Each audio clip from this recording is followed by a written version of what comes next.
कि आपको बताया गया कि पार्टी की तरफ से देश के संविधान के लागू हुए 75 गौरवशाली वर्ष के पूर्ण होने पर संविधान गौरव अभियान संपूर्ण देश में 11 जनवरी से लेकर 25 जनवरी तक एक उत्सव के रूप में मनाने का निर्णय हुआ है।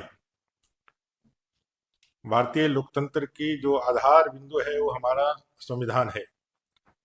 और विश्व के इस सबसे बड़े लोकतंत्र को, इस गणतंत्र को आज सफलतापूर्वक विश्व की 5वीं अर्थव्यवस्था बनने का गौरव प्राप्त हुआ है, तो ये संविधान है। ये संविधान के कारण एक साधारण जनजातीय महिला आज देश की प्रथम नागरिक के रूप में, राष्ट्रपति के रूप में जहां भारत के गौरव गाथा और गान को आगे बढ़ा रही है, वहीं एक चाय बेचने वाला देश का प्रधानमंत्री बनकर के देश के आगे बढ़ाते हुए उसे पूरे विश्व में उनके गौरव गाथा को स्थापित करने के लिए आगे बढ़ रहे हैं। एक आम आदमी के जीवन में परिवर्तन लाने वाला, हजारों सालों के गुलामी से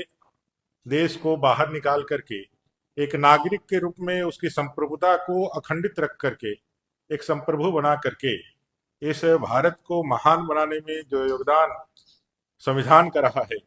और इस संविधान के निर्माता के रूप में डॉक्टर बाबा साहेब आम्बेडकर का जो योगदान रहा है वो किसी से छिपा हुआ नहीं है। लेकिन अभी भी संविधान और संविधान के रचयिता बाबा साहेब आम्बेडकर के विषय में पूरे समाज में जो चेतना, जो उनका विचार लोगों के बीच जाना चाहिए, वो अभी तक उस रूप में नहीं गया है। भारतीय जनता पार्टी संविधान रचयिता बाबा साहेब आम्बेडकर के उन तमाम जीवन के आयामों को, उन तमाम लक्ष्यों को जो उन्होंने अपने जीवन में रखा था और जिसके संघर्ष और जिनके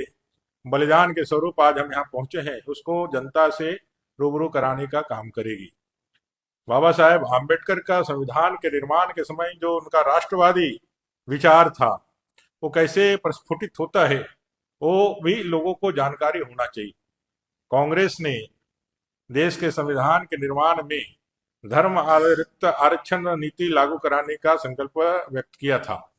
लेकिन बाबा साहेब आम्बेडकर का ही प्रतिरोध था कि धर्म आधारित आरक्षण नीति नहीं बन पाई और उन्होंने एक वर्गीकरण किया जातियों का और उसके आधार पर आरक्षण दिया। बाबा साहेब आम्बेडकर के सम्मान को, बाबा साहेब आम्बेडकर के मान को भारतीय जनता पार्टी ने ही स्थापित की। कांग्रेस ने बाबा साहेब आम्बेडकर के मृत्यु उपरांत, महापरिनिर्वाण के उपरांत दिल्ली के अंदर 2 गज जमीन भी नहीं दी उनको अंतिम संस्कार करने के लिए। उनको अपने अंतिम संस्कार करने के लिए उनके श्रद्धालुओं को बॉम्बे जुहू तक जाना पड़ा।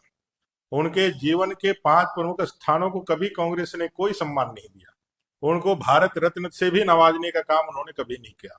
वो जब जीवन में थे, अपने सशरीर थे, उन्होंने जो भी चुनावें लड़ी उसको कांग्रेस ने हराने का काम किया। ऐसे बाबा साहेब आम्बेडकर के तिरस्कार को हमेशा अपना अभिमान मानने वाले कांग्रेस और कांग्रेस के लोगों के इस दोहरे चरित्र को भी दुनिया के सामने, जनता के समक्ष रखने के लिए और भारतीय जनता पार्टी ने इस महामानव के गौरव के लिए, इस महामानव के जीवन के आयामों को जनता के सामने रख करके इनको उचित सम्मान देने का जो अभियान या जो काम किया है, उससे भी परिचय कराने का एक मौका देश की जनता को देना हम चाहते हैं, ताकि संविधान के नाम पर, बाबा साहेब आम्बेडकर के नाम पर जो लोग आज देश को विखंडित करने का और इसको गलत तरीके से सिर्फ उनके सहानुभूति को अपना राजनीतिक हथियार बनाने का कुचेष्टा कर रहे हैं, उनका भी पर्दाफाश हो सके। बाबा साहब आम्बेडकर जी ने 370 का तब भी विरोध किया था जब कांग्रेस ने इस के माध्यम से अपनी तुष्टिकरण की राजनीति की नींव, बीजारोपण इस भारतीय राजनीति में किया था, तब भी उन्होंने विरोध किया था। ऐसे कई एक पहलू, अनछुए, अनदेखे, अनसुने पहलू जो आम जनमानस तक नहीं मालूम है, उसको हम लोग नीचे गांव तक लेकर के जाने वाले हैं, हर मंडल तक, हर टोले तक लेकर जाने वाले हैं। और इसको लेकर के 11 से 25 तारीख तक बृहद अभियान चलने वाला है, जिसमें मंडल, जिले, प्रदेश, कई एक कार्यक्रम, जिसमें सभाएं भी हैं, जनसंपर्क भी हैं, गोष्ठियां भी हैं बुद्धिजीवी सम्मेलन भी है, क्यूज की प्रतियोगिताएं भी हैं, छात्रों के लिए निबंध का कार्यक्रम भी है। ऐसे सभी माध्यमों से, चाहे वो सोशल मीडिया, पॉडकास्ट, ऐसे सभी लोगों के माध्यम से हम लोग इसको लेके जाने वाले हैं। अभी अपना सदस्यता अभियान का महापर्व भी चल रहा है, इसके साथ ही इसको भी जोड़ करके हम नीचे तक जाकर के बाबा साहब आम्बेडकर के योगदान, भारत के संविधान के इस महान चरित्र को, जिसके माध्यम से झारखंड और देश की जनता ने अपना एक अच्छा जीवन पाया है और देश में अपने एक अच्छे नागरिक बन करके देश को महान बनाने का संकल्प लिया है, उसको लेकर आगे बढ़ने का एक गौरव गाथा हम लोग प्रारंभ करने वाले हैं।